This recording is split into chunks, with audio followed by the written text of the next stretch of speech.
नमस्कार, आप देख रहे हैं सिटी न्यूज और दिन भर की तमाम खबरों के साथ मैं प्रीति सागर। खबरों में बात करेंगे सबसे पहले आज की सुर्खियों की। आदित्यपुर में बच्चे के गले में कुछ फंस जाने पर अस्पताल ले गए परिजनों को नहीं मिले एक भी डॉक्टर, तड़पते बच्चे ने तोड़ा दम। एमजीएम थाना क्षेत्र में सड़क हादसे में युवक की हुई मौत, 2 घायल, परिजनों का रो रो कर बुरा हाल। पश्चिमी सिंहभूम में तीर से जानलेवा हमला करने वाला आरोपी गिरफ्तार, तीर धनुष बरामद। और झारखंड में होटल, गेस्ट हाउस, लॉज में ठहरना होगा महंगा, सरकार ने टूरिज्म टैक्स लागू करने का लिया निर्णय। खबरें अब विस्तार से। आदित्यपुर के कोलूपटांगा में एक दर्दनाक घटना ने पूरे इलाके को झंझोर कर रख दिया। गले में कुछ फंस जाने के कारण एक मासूम बच्चे की तबीयत अचानक बिगड़ गई। इसके बाद परिजनों से बचाने के लिए एक अस्पताल से दूसरे अस्पताल तक दौड़ते रहे, लेकिन समय पर इलाज नहीं मिलने के कारण बच्चे ने दम तोड़ दिया। मृतक बच्चे के पिता बिरसा सोए अपने बेटे को लेकर आदित्यपुर 2 स्थित कई निजी नर्सिंग होम पहुंचे। परिजनों के अनुसार 111 nursing home, Shiva nursing home, Gangotri hospital और साई नर्सिंग होम में उस समय कोई चिकित्सक मौजूद नहीं थे। बच्चे की हालत लगातार बिगड़ती जा रही थी, लेकिन कहीं भी तुरंत उपचार शुरू नहीं हो सका। साई नर्सिंग होम के बाहर का दृश्य बेहद मार्मिक था। मां बच्चे को सीने से लगाई रोती रही, जबकि पिता इलाज के लिए लोगों से मदद की गुहार लगाते रहे। स्थानीय लोगों ने मानवता दिखाते हुए बच्चे को निजी वाहन से टाटा मेन अस्पताल पहुंचाया। हालांकि अस्पताल पहुंचने तक काफी देर हो चुकी थी। टीएमएच के डॉक्टर ने जांच के बाद बच्चे को मृत घोषित कर दिया। चिकित्सकों का कहना था कि यदि समय पर इलाज मिल जाता तो संभवतः बच्चे की जान बचाई जा सकती थी। इस घटना के बाद आदित्यपुर और सरायकेला जिले की स्वास्थ्य व्यवस्था पर गंभीर सवाल खड़े हो गए हैं। लोगों ने स्वास्थ्य विभाग से सभी निजी नर्सिंग होम की जांच कर आपातकालीन सेवाओं में डॉक्टरों की उपलब्धता सुनिश्चित करने की मांग की है। और कहाँ लेके जाते हैं? शिवा नर्सिंग होम गए थे, नर्सिंग होम भी गए थे वहाँ, तो शिवा नर्सिंग भी गए थे, वहाँ भी गए थे, और साई नर्सिंग भी गए थे। सब जगह क्या डॉक्टर क्या बोला? मतलब 14 दिन के लिए छुट्टी है। मतलब इमरजेंसी वार्ड में डॉक्टर नहीं कोई नहीं है, कोई नहीं है बोलता। बोला कि यहाँ पर सुविधा नहीं है बोला। एमपी टावर के पीछे भी कोई हॉस्पिटल गए थे? एक बच्चा अच्छा वाला। वो बोलता है कि 15 दिन के लिए छुट्टी लिया है, इसीलिए नहीं वहाँ नहीं बोले। हम लोग बोले तोड़ाने से भी देखो, फिर भी वो लोग नहीं देखा, एकदम भी नहीं, कोई छुआ भी नहीं है अभी तक। टीएमएच वाला क्या बोला आपको? बोला कि वो लोग टीएमएच वाला क्या बोला? ये लोग तभी बोला कि नहीं रहा उतना घुमा करके। अच्छा, देख कर गया बच्चा। वो ये 1 घंटा यहाँ वहाँ ले गए तो 1 घंटा से ज्यादा हो गया। जी जी। कुछ निकला था, वो कुछ निकला होगा मुंह पर। पासवान लोजपा जिला सरायकेला परसों। आदित्यपुर में जितना भी हॉस्पिटल है, किसी में इमरजेंसी वार्ड में डॉक्टर नहीं है। कम से कम 4-5 हॉस्पिटल में लोग लेके गए थे, किसी में इमरजेंसी वार्ड नहीं है, ना डॉक्टर है वहाँ पर ही। लास्ट में इन लोगों को टीएमएच में लेके आने पड़ा, लेट हो गया, जिसके कारण यहाँ के डॉक्टर ने मृत घोषित कर दिया बच्चे को। तो इस तरह की लापरवाही आदित्यपुर में जितने भी हॉस्पिटल है उसमें लापरवाही हो रही है। इसका हम लोग डीसी और एसडीएम तो हम लोग इसके लिए सवाल उठाएंगे, सरकार तक भी जाना होगा तो जाएंगे। इधर एमजीएम थाना क्षेत्र स्थित डेंटल कॉलेज के पास मंगलवार दोपहर एक दर्दनाक सड़क हादसे में 35 वर्षीय प्रमोद कुंडू की मौत हो गई, जबकि 2 युवक गंभीर रूप से घायल हो गए। हादसे के बाद इलाके में अफरा तफरी का माहौल बन गया। जानकारी के अनुसार भिलाई पहाड़ी निवासी प्रमोद कुंडू उलीडी ओपी के समीप स्थित संजीवनी नेत्रालय नर्सिंग होम में सिक्योरिटी गार्ड के रूप में कार्यरत थे। मंगलवार दोपहर ड्यूटी खत्म करने के बाद वह बाइक से अपने घर लौट रहे थे। इस दौरान सामने से आ रही दूसरी बाइक से उनकी जोरदार टक्कर हो गई। दूसरी बाइक पर मुखियाडांगा निवासी विशाल और मोनू सवार थे। प्रत्यक्षदर्शियों के अनुसार टक्कर इतनी भीषण थी कि दोनों बाइकों के चालक सड़क पर दूर जा गिरे और गंभीर रूप से घायल हो गए। घटना के तुरंत बाद स्थानीय लोगों ने मानवता दिखाते हुए तीनों घायलों को इलाज के लिए एमजीएम अस्पताल पहुंचाया। अस्पताल में जांच के बाद डॉक्टर ने प्रमोद कुंडू को मृत घोषित कर दिया। वहीं घायल विशाल और मोनू का इलाज एमजीएम अस्पताल में जारी है। उनकी हालत गंभीर बताई जा रही है। हादसे की खबर मिलते ही प्रमोद कुंडू के घर में मातम छा गया। परिजनों का रो रो का बुरा हाल है। घटना की सूचना पुलिस को दे दी गई और मामले की जांच की जा रही है। थे अभी लंच टाइम पे पूर्णिमा नेत्रालय में ड्यूटी करते थे। लंच टाइम में खाना खाने के लिए आ रहे थे। वो रास्ते में आते टाइम 2 बाइक वाले युवक शायद कम उम्र के हैं और वो रॉन्ग साइड से आके उसको ठोक दिए और वहीं पे भैया का टक्कर मौत सामने हो से गया, सामने से क्या हुआ। नाम ये ठीक रोड से जा रहे थे, क्या नाम है? प्रमोद कुंडू नाम है। उम्र कितना होगा लगभग? 32 साल उम्र होगा भैया कहाँ का। पे काम करते थे? पूर्णिमा नेत्रालय में, अब तामुलिया वाला यहाँ वाला मानगो वाला कहाँ डिमना के पास रहने है। वाले थे? मिलाई पहाड़ी के रहने वाले थे। अच्छा, डेथ वहीं हो गया था या फिर यहाँ पे लेकर के आए थे? लेके आने टाइम हुआ, अच्छा, घटना की जानकारी फिर पुलिस को आप लोग को दी? पुलिस ने हमें दी। तो पुलिस वहाँ पर पहुँची थी? पुलिस पहुंची थी वहाँ पे तो मौजूद। शादीशुदा थे? हाँ, शादीशुदा थे? नहीं शादीशुदा नहीं थे। पश्चिमी सिंहभूम जिले के झीकपानी थाना क्षेत्र के बेटैया गांव निवासी 60 वर्षीय चुईया बिरोली पर तीरों की बौछार करके जानलेवा हमला करने वाले आरोपी 39 वर्षीय भगवान बिरोली उर्फ दोपे को पुलिस ने गिरफ्तार कर लिया है। आरोपी चिड़िया पहाड़ी गांव का रहने वाला है। गिरफ्तारी के बारे में चाईबासा के अनुमंडल पुलिस पदाधिकारी बहमन टोडी ने पत्रकारों को जानकारी साझा की। उन्होंने बताया कि आरोपी को गिरफ्तार करते हुए उसके पास से धनुष और 5 तीर बरामद किया गया है। 3 तीर पीड़ित व्यक्ति के शरीर में फंसा हुआ था। उन्होंने बताया कि पुरानी दुश्मनी के कारण आरोपी ने 9 मई को इस घटना को अंजाम दिया था। आपको बता दें, इस मामले में यह बात भी सामने आई है कि 1995 में आरोपी के पिता स्वर्गीय लागो बिरोली की हत्या में चुईया बिरोली के गुट के लोग शामिल थे। इसी बात का बदला लेने के लिए भगवान बिरोली ने कुछ दिन पहले तीर धनुष खरीदा था और तब से मारने के फिराक में था। मौका देखकर हमला कर दिया। हालांकि पुलिस अभी इस बात की पुष्टि नहीं कर रही है। एसडीपीओ ने कहा कि अभी पूरे मामले की जांच चल रही है। जांच होने के बाद ही कारण स्पष्ट हो पाएगा। गिरफ्तार आरोपी को न्यायिक हिरासत में भेज दिया गया। 5/2026 को सूचना प्राप्त हुई थी कि झीकपानी थाना क्षेत्र अंतर्गत टंकी बांदा के पास चुईया बिरोली जो 60 वर्ष के हैं, ग्राम बेतिया के रहने वाले थे, उन्हें भगवान बिरोली ने जो गंभीर रूप से तीर से मार करके जख्मी कर दिया है। इस क्रम में वरीय पदाधिकारियों को सूचित किया गया और सदर अस्पताल में जाकर के इनका बयान लिया गया, जिनके बयान पर 17/2026 दर्ज किया गया। मामले की गंभीरता को देखते हुए पुलिस अधीक्षक महोदय द्वारा एक विशेष टीम का गठन कराया गया, जो श्री राजकुमार जयराजू परीक्षमान भापू से हैं, जो वर्तमान में थाना प्रभारी हैं झीकपानी के। उनके नेतृत्व में टीम ने काम करते हुए भगवान बिरोली को गिरफ्तार किया। उन्होंने अपनी इस कांड में संलिप्तता स्वीकार की और उनके पास से घटना में प्रयुक्त तीर और धनुष बरामद किया गया है। उन्होंने बताया कि उनकी जो घायल हैं उनसे पुरानी रंजिश थी, जिस क्रम में इन्होंने तीर धनुष से मार करके उन्हें हत्या का प्रयास किया था और उन्हें गिरफ्तार किया गया। आज उन्हें न्यायिक हिरासत में भेजा जा रहा है। सर, कितना तीर चलाया गया? अभी तक जो बात प्रकाश में आई है उसके पास लगभग 20 तीर थे, जिसमें से चलाया 3 तीर उनको लगे थे और 1 तीर को वो तत्काल निकाल लिया था और 2 तीर उसके बाह में लगा हुआ था, जो हॉस्पिटल में जाकर निकाला गया।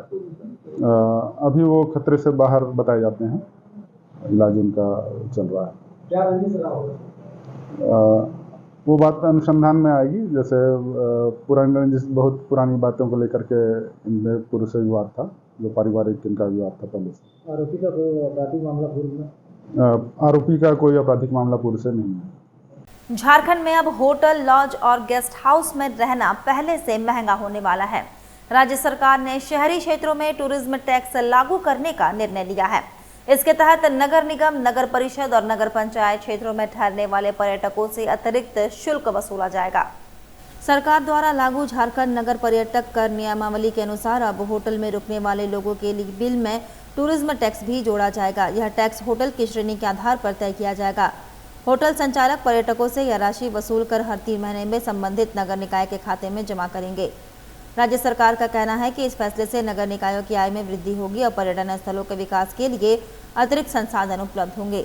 सरकार का दावा है कि इससे शहरों की आधारभूत सुविधाओं में सुधार और पर्यटन को बढ़ावा मिलेगा। हालांकि इस फैसले को लेकर लोगों की मिलीजुली प्रतिक्रिया सामने आ रही है। कई लोगों का मानना है कि नए टैक्स से यात्री और पर्यटकों पर अतिरिक्त आर्थिक बोझ बढ़ेगा। अब देखना ये होगा कि सरकार का यह कदम पर्यटन को नई दिशा देता है या लोगों की जेब पर अतिरिक्त दबाव बनाता है। चंपाई सोरेन ने दावा किया कि पश्चिम बंगाल के बाद अब झारखंड की जनता भी जाग चुकी है और आने वाले समय में राज्य में बड़ा राजनीतिक बदलाव देखने को मिलेगा। पश्चिम बंगाल दौरे से लौटने के दौरान चांडिल में भाजपा कार्यकर्ताओं ने उनका जोरदार स्वागत किया। ईचागढ़ विधानसभा क्षेत्र के भाजपा नेता पप्पू वर्मा और राकेश वर्मा के आवास पर झालमुड़ी पार्टी का आयोजन किया गया, जिसमें बड़ी संख्या में भाजपा कार्यकर्ता शामिल हुए। कार्यकर्ताओं ने प्रधानमंत्री नरेंद्र मोदी को याद करते हुए झालमुड़ी का आनंद लिया और संगठन की मजबूती पर चर्चा की। चांडिल में मीडिया से बातचीत के दौरान चंपई सोरेन ने राज्य सरकार पर निशाना साधते हुए आरोप लगाया कि कपाली क्षेत्र में गाँव के नाम बदलकर इस्लाम नगर जैसे नाम रखे जा रहे हैं और क्षेत्र की डेमोग्राफी बदली जा रही है। उन्होंने कहा कि पश्चिम बंगाल जैसी स्थिति अब झारखंड में भी बन रही है, जो चिंता का विषय है। उन्होंने कहा कि जनता अब तुष्टीकरण की राजनीति को समझ चुकी है और आने वाले समय में बड़ा बदलाव तय है। चंपई सोरेन ने भाजपा कार्यकर्ताओं से बूथ स्तर तक संगठन मजबूत करने और गांव-गांव जाकर जनता के मुद्दे उठाने की अपील की। कार्यक्रम में भाजपा के सैकड़ों कार्यकर्ता मौजूद रहे। चंपई सोरेन के इस बयान और दौरे के बाद चांडिल समेत आसपास के इलाकों में राजनीतिक सरगर्मी तेज हो गई है। कोई राजनीतिक दल और कोई नेतृत्व यदि बचा सकेगा तो भारतीय जनता पार्टी आज जो हमारा देश का लोकप्रिय प्रधानमंत्री भाई नरेंद्र मोदी ही बचा सकेगा। सर, झारखंड को क्या संदेश देना चाहते हैं आप? उसका असर पड़ेगा। यहाँ भी तो डेमोग्राफी पूरा बदलते जाएगी। अभी चांडिल के हम बता रहे हैं, कपाली है एक पंचायत था 95 तक पंचायत चुना हुआ था। उस पंचायत में जो समुदाय अभी 35,000 वोटर हो चुका है, वो एक घर भी नहीं था, एक सिंगल घर नहीं था। वहाँ CNT एक जमीन है,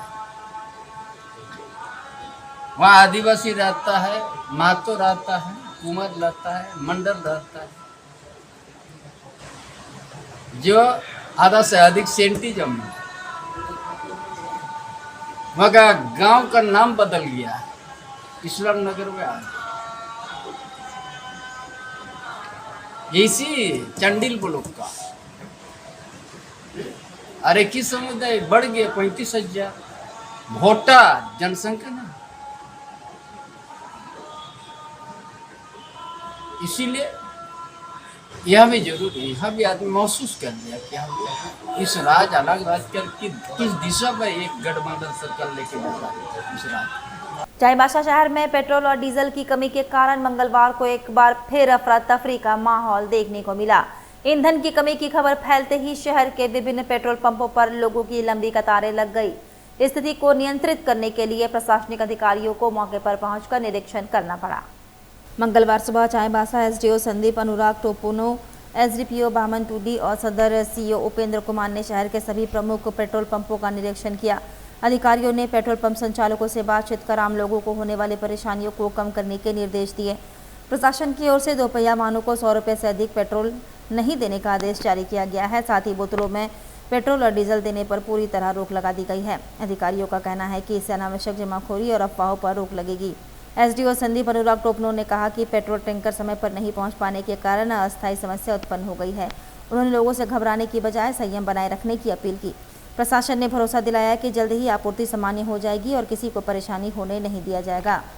देखिए, सूचना मिली कि पेट्रोल पंपों में तेल नहीं मिलने के कारण समस्या हो रही है, तो इसी के जांच के लिए हम लोग सदर एसडीपीओ साहब और सदर सीओ के साथ पेट्रोल पंपों का दौरा करके जानने का प्रयास कर रहे हैं कि किल्लत का जो कारण है क्या है, और जो सप्लाई है वो थोड़ी सी डिस्टर्ब हुई है, जिसके कारण पेट्रोल पंपों पे अभी तेल कई पेट्रोल पंपों पे अभी उपलब्ध नहीं है।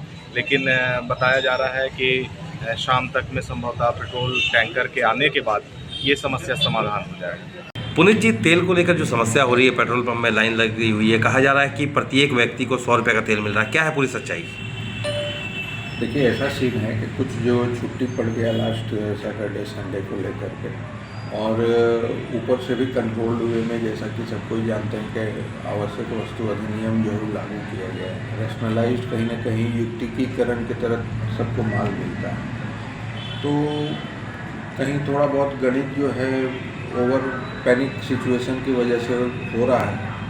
स्टॉक ऐसे पर्याप्त है, जितना रोज़ बिक्री होता था उसके लिए पर्याप्त है, लेकिन अब जिस तरह से पब्लिक पैनिक हो रही है उसको कंट्रोल करने के लिए सेल को भी हम लोगों को थोड़ा सा सोचना पड़ा, और कुछ गाइडलाइन लेकर के हम लोग उसको एक लिमिट किए हैं कि भाई 100 रुपये का तेल मोटरसाइकिल के लिए और 500 रुपये का तेल गाड़ी 4 व्हीलर वगैरह के लिए देने के लिए, जिससे कि क्या है कि दिन भर सबका काम आराम से चलता है। आम दिन में वो इतना ही तेल लगभग भराते हैं, और उनका काम चलता है। तो सबको मिल सके, कोई ओवर बाइंग कर लेगा तो किसी का दूसरे को नहीं मिलेगा, तो ये सोच करके लिमिट करके चल रहे हैं। और आम जनता से भी यही बोला जाएगा कि बोल सकते हैं कि भाई पैनिक नहीं हो और ओवर स्टॉकिंग मत कीजिए। अगर आप जायज़ रूप से चलिएगा तो आपको हर दिन तेल मिलेगा, इसका गारंटी है। फिलहाल आपके पेट्रोल पंप में क्या थोड़ा सा देखिए क्या है कि जेस्टेशन पीरियड, चूँकि खूंटी और बोकारो जहाँ जहाँ से तेल आता है, तो खूंटी बट नेचुरल है, चाईबासा से नज़दीक है, लेकिन किसी और शहर के लिए वो दूर है। तो आज चाईबासा तो हम लोग का माल जल्दी पहुँच गया तो हम लोग चल रहे हैं, किसी और का जो है इन ट्रांजिट होगा। इसी तरह से बोकारो का है, अगर आज माल निकलती है तो शाम या रात तक पहुँचती है, तो उसको लेकर के जो है थोड़ा सा टाइमिंग आगे पीछे होता है, लेकिन माल आता है। तो इसीलिए क्या है कि स्टॉक रिप्लेनिशमेंट हर पंप को मिल जा रहा है, लेकिन ओवर बाइंग के चलते ही पंप वाले का भी गणित जो है वो फेल हो रहा है कि इसको स्टॉक कैसे करना। सेल को ही कंट्रोल करने के लिए प्रशासनिक पदाधिकारीगण भी आए थे और एक राय मशवरा के बाद यही है हुआ है कि भाई एक लिमिट में दीजिए, जितना में सबका रोज का काम चलता है उतना ज़रूर दे दीजिए, और उसके बाद फिर आगे का जैसा भी पोजीशन रहेगा उसको देखते हुए निर्णय लेंगे। जिला प्रशासन की तरफ नहीं, फिलहाल अभी तक तो ऐसा कोई दिशा निर्देश आया नहीं है। आज वो लोग स्थिति का जायजा लिए हैं, अगर उन्हें कुछ उचित लगेगा तो वो कहेंगे, उसका भी पालन किया जाएगा। झारखंड सरकार ने राज्य में बालू खनन व्यवस्था को अधिक पारदर्शी और व्यवस्थित बनाने के उद्देश्य से झारखंड सैंड माइनिंग संशोधन नियमावली 2026 लागू कर दी। नई नियमावली के तहत अब बालू घाटों के लीज एग्रीमेंट से पहले संबंधित ग्राम सभा की सहमति लेना अनिवार्य होगा। सरकार के अनुसार राज्य के 16 जिलों में 229 बालू घाटों की टेंडर प्रक्रिया पूरी हो चुकी है। वहीं कुल 444 घाटों में अब तक 298 घाटों की नीलामी की जा चुकी है, जबकि शेष घाटों की प्रक्रिया जारी है। नई व्यवस्था में लीज डेट, भुगतान प्रणाली और पर्यावरणीय जिम्मेदारियों में कई महत्वपूर्ण बदलाव किए गए हैं। अब बालू घाट की लीज 5 वर्षों के लिए दी जाएगी और इसकी अवधि की गणना पंजीकरण की तारीख से होगी। सरकार ने भुगतान प्रणाली को भी चरणबद्ध किया है। नई नियमावली के अनुसार लीज धारकों को 3 किश्तों में भुगतान करना होगा। पहली किश्त कुल राशि का 50% होगी, जिसे पहले वर्ष में परमिट जारी होने से पहले जमा करना अनिवार्य होगा। दूसरी और तीसरी किस्त 25-25% के रूप में अलग अलग तिमाहियों में जमा करनी होगी। संशोधित नियमों में अनुसूचित क्षेत्रों में ग्राम सभा की भूमिका को मजबूत किया जाएगा। पेशा कानून और पंचायत नियमों के तहत ग्राम सभा की सहमति के बिना लीज डीड निष्पादित नहीं होगी। सरकार का दावा है कि नई व्यवस्था से अवैध खनन पर रोक लगेगी और खनन व्यवस्था में पारदर्शिता आएगी। बागबेड़ा कॉलोनी रोड नंबर 1 स्थित Shanti Niketan middle and high school परिसर में शकुंतला हिंदी साहित्य एवं सांस्कृतिक दर्पण मंच के तत्वाधान में भव्य कवियत्री सम्मेलन का आयोजन किया गया। कार्यक्रम का नेतृत्व पंचायत समिति सदस्य सुनील गुप्ता ने किया। सम्मेलन में रांची और जमशेदपुर से पहुंची कवियत्रियों ने अपनी काव्य प्रस्तुतियों से श्रोताओं का मन मोह लिया। कार्यक्रम का शुभारंभ मंच के संस्थापक कवियत्री अंकिता सिन्हा के संचालन में हुआ। कवियत्री उपासना सिन्हा, माधवी उपाध्याय और वीणा पांडे भारती ने अपनी रचनाओं के माध्यम से साहित्यिक वातावरण को भावपूर्ण बना दिया।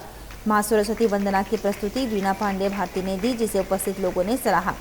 कार्यक्रम में सेलिब्रिटी मेकअप आर्टिस्ट पूजा दत्ता और शिक्षाविद पारसनाथ मिश्रा भी विशेष रूप से उपस्थित रहे। इसके बाद मुखिया मायावती टूडू, नीनू कुदादा, पंचायत समिति सदस्य सुनील गुप्ता, उप मुखिया सुरेश निषाद, संतोष ठाकुर, कुमुद यादव, स्कूल के प्रधानाध्यापक केपी सिंह और समाजसेवी मोतीता सिंह ने संयुक्त रूप से कवियत्रियों को शॉल और मोमेंटो देकर सम्मानित किया। सम्मेलन में नारी सशक्तिकरण, सामाजिक सरोकार, प्रकृति प्रेम और राष्ट्रीय चेतना जैसे विषयों पर प्रभावशाली काव्य पाठ प्रस्तुत किए गए। कार्यक्रम में बड़ी संख्या में साहित्य प्रेमी, शिक्षक और स्थानीय लोग मौजूद रहे। सुनील गुप्ता ने कहा कि ऐसा आयोजन क्षेत्र में साहित्यिक और सांस्कृतिक माहौल को मजबूत करने के साथ नई प्रतिभाओं को मंच प्रदान करते हैं। शकुंतला हिंदी साहित्य एवं सांस्कृतिक दर्पण मंच की ओर से कविता सम्मेलन था, जो कि आदरणीय केपी सिंह जी प्रधानाध्यापक है शांति निकेतन स्कूल के, उनके द्वारा आयोजित किया गया। और सुनील गुप्ता जी पंचायत समिति के जो सदस्य हैं, इनके अथक प्रयास से ये कार्यक्रम को अंजाम दिया गया। और छोटे छोटे बच्चे जो हैं बहुत कार्यक्रम का आनंद लिए हैं। और आप सभी का आभार, आप सभी का धन्यवाद। जहाँ संवेदनाएँ निकल कर आती हैं, माँ शारदा की प्रांगण में कविता सम्मेलन किया जाता है। बहुत बहुत दिल की गहराइयों से आप सभी का अभिनंदन करती हूँ। ये कार्यक्रम शकुंतला हिंदी साहित्य मंच के द्वारा किया गया था और सबको जहाँ अंकित की जाती बची भावनाएं संवेदनाओं में उत्प्रेरित हो गई है। ऐसे ही शब्दों के साधक हैं हम सभी, और इस क्षेत्र में आकर हमें बहुत ही हर्ष का अनुभव हो रहा है। मैं पुनः आभार अभिनंदन करती हूँ आदरणीय केपी सिंह जी का और सुनील गुप्ता जी का। Bagbera colony road number 1 Shanti Niketan school परिसर में आज हम लोग कवि सम्मेलन का आयोजन किए हैं। इस कवि सम्मेलन में रांची और जमशेदपुर से मुझे 4 कवियत्री आई थी। सारे बच्चे और स्थानीय लोगों के बीच में अपना कला को प्रस्तुत की। हम लोगों ने पंचायत प्रतिनिधि के तरफ से उनको मेमोंटो और शाल देकर सम्मानित किए। और इस कवि सम्मेलन करने का मुख्य उद्देश्य ये था कि लोगों को जागरूक करना था, महिलाओं को मान सम्मान देना था, ताकि एक समाज में महिलाओं के प्रति एक अच्छा संदेश जाए। इसी उद्देश्य को लेकर आज हम लोग कवि सम्मेलन का आयोजन किए थे। और आने वाले दिन में हर पंचायत में हम लोग कवि सम्मेलन कराकर महिलाओं को जागरूक करेंगे और कवि का एक अच्छा संदेश देने का काम करेंगे। और CM excellence school Burma mines में स्थित सामाजिक संस्था के नेतृत्व में त्रिनेत्रम आई हॉस्पिटल द्वारा नेत्र जांच शिविर का आयोजन किया गया। शिविर में अस्पताल के विशेषज्ञ डॉक्टरों ने छात्रों की आंखों की जांच कर उन्हें उचित सलाह दी। कार्यक्रम का आयोजन संस्था के अध्यक्ष मीरा तिवारी के निर्देशानुसार जिला अध्यक्ष अन्नू चौबे के नेतृत्व में किया गया। कार्यक्रम में स्कूल के प्रिंसिपल श्रीमती रंजिता गांधी ने सक्रिय भूमिका निभाई। शिविर की शुरुआत उन्होंने स्वयं अपनी आंखों की जाँच करवा कर की। इस दौरान करीब 200 बच्चों की आंखों की जाँच की गई, जिसके बाद स्कूल के शिक्षकों का भी नेत्र परीक्षण किया गया। कार्यक्रम को सफल बनाने में जदयू के महामंत्री गंगाधर पांडे का भी महत्वपूर्ण योगदान रहा। स्कूल प्रबंधन की ओर से त्रिनेत्रम आई हॉस्पिटल के डॉक्टरों गंगाधर पांडे और सामाजिक कार्यकर्ता अन्नू चौबे को पुष्पगुच्छ देकर सम्मानित किया गया। वहीं संस्था की ओर से प्रिंसिपल रंजिता गांधी को भी सम्मानित किया गया। इस अवसर पर रंजिता गांधी ने कहा कि मोबाइल और सोशल मीडिया के अत्यधिक उपयोग से बच्चों की आंखों पर बुरा असर पड़ रहा है। उन्होंने बच्चों को मोबाइल का सीमित उपयोग करने की सलाह दी। अन्नू चौबे ने कहा कि ऑनलाइन क्लास और डिजिटल उपकरणों के अधिक इस्तेमाल से कम उम्र में बच्चों को आंखों की समस्या हो रही है। ऐसे में नेत्र जांच शिविर बच्चों के लिए बेहद लाभकारी साबित हो रहे हैं। सर्वप्रथम तो सभी को जोहार। मैं Ranjeeta Gandhi, district CM school of excellence की प्रिंसिपल। आज हमारे विद्यालय के प्रांगण में अस्तित्व संस्था की अध्यक्ष श्रीमती मीरा तिवारी, जिला अध्यक्ष अनु चौबे जी एवं त्रिनेत्रम आई हॉस्पिटल के द्वारा हमारे यहाँ हमारे विद्यालय में आई चेकअप का एक प्रोग्राम रखा गया है। ये मैं इनका बहुत तहे दिल से धन्यवाद देती हूँ कि इन्होंने ये एक स्टेप हमारे स्कूल के लिए लिया। और ये एक बहुत नोबल कॉज है, क्योंकि आज के जो माहौल है जहाँ पर बच्चे बहुत ज़्यादा स्क्रीन टाइम उनका इंक्रीज़ हो गया है, बच्चों की जो आँख है वो बहुत ज़्यादा हैम्पर हो रही हैं। तो इन सारी चीज़ों के लिए ये जो पहल है कि बच्चे भी जान पाएँ कि उनकी हेल्थ की स्थिति क्या है और समय समय पर विद्यालय में इस तरीके के हेल्थ चेकअप होने भी चाहिए। तो मैं बहुत इनका धन्यवाद देती हूँ। इनके साथ जेडीयू के जो महामंत्री हैं गंगाधर पांडे जी, वो भी उपस्थित हैं। उनकी उपस्थिति भी जो है हमारे लिए बहुत सुखद अनुभव रहा है। उन्होंने भी बच्चों का हौसला अफजाई की और उन्होंने ये भी कहा कि बच्चों को थोड़ा स्क्रीन टाइम कम करना है, पढ़ाई की तरफ पढ़ाई भी करनी है क्योंकि वो भी इम्पॉर्टेंट है। तो इस तरीके से हमारे यहाँ के बच्चे करीब 200 बच्चों का हम आई चेकअप करा पाए हैं और हम चाहते हैं कि इसी तरीके से आगे भी हम अपने बच्चों का हेल्थ चेकअप कराते रहें। क्या ये हेल्थ चेकअप करा रहे मोबाइल के चलते वक्त या टीवी देखने पे, क्या ऐसा है कि जो बच्चों का आँख अभी बहुत ज़्यादा खराब हो रही है? देखिए, किसी बच्चे हों या बड़े हों, आँख खराब होने के बहुत सारे कारण हो सकते हैं। वो बहुत अत्यधिक टीवी देखना भी हो सकता है, मोबाइल देखना भी हो सकता है और उनकी न्यूट्रिशन की कमी भी हो सकती है। तो पहले तो ये जानना भी ज़रूरी है कि उसके पीछे का कारण क्या है। लेकिन हाँ, ये भी सही है कि आजकल के बच्चों के खान पान, जिस तरीके से पहले बच्चे पौष्टिक आहार लेते थे, अब जंक फूड की तरफ ज़्यादा उनका इंक्लिनेशन हो गया है। तो पेरेंट्स को ये भी चाहिए कि उनका न्यूट्रिशन का भी पूरा ध्यान रखें।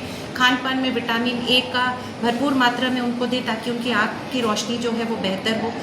आज के परिप्रेक्ष्य में अगर देखा जाए तो ऑनलाइन क्लासेस या स्कूल में भी अगर आप कहें तो स्मार्ट क्लासेस हैं, घर पर भी बच्चे टीवी देखते हैं और मोबाइल एक ऐसी ज़रूरत हो गई है कि उसके बिना आजकल काम नहीं चलता है। लेकिन वो एक्सक्यूज़ हम नहीं दे सकते कि हम उसके बिना रह नहीं सकते। तो एक बैलेंस बनाने की ज़रूरत है कि क्यों बच्चे इस तरीके से बच्चों की आँखें ज़्यादा हैम्पर हो रही हैं। तो एक लाइन ड्रॉ करना बहुत ज़रूरी है कि कितनी मात्रा में कितने समय पर। तो ये इसका एक बहुत अच्छा तरीका ये होता है कि माँ बाप मोबाइल में इस तरीके से उसका सेटिंग कर दें कि एक स्क्रीन टाइम लिमिटेड है, उसके बाद उसमें पासवर्ड लगा दें और वो पासवर्ड बच्चों को ना पता चले। अगर मान लीजिए कि स्क्रीन टाइम जो है 1 घंटे का पेरेंट्स ने सोच करके रखा है, तो 1 घंटे के बाद वो स्क्रीन ऑटोमेटिकली लॉक हो जाएगा अनटिल एंड अनलेस पेरेंट उसे खोले। तो इस तरीके के कुछ स्टेप्स अपनाए जा सकते हैं जहाँ बच्चों को कुछ हद तक रोका जा सकता है एक्सेसिव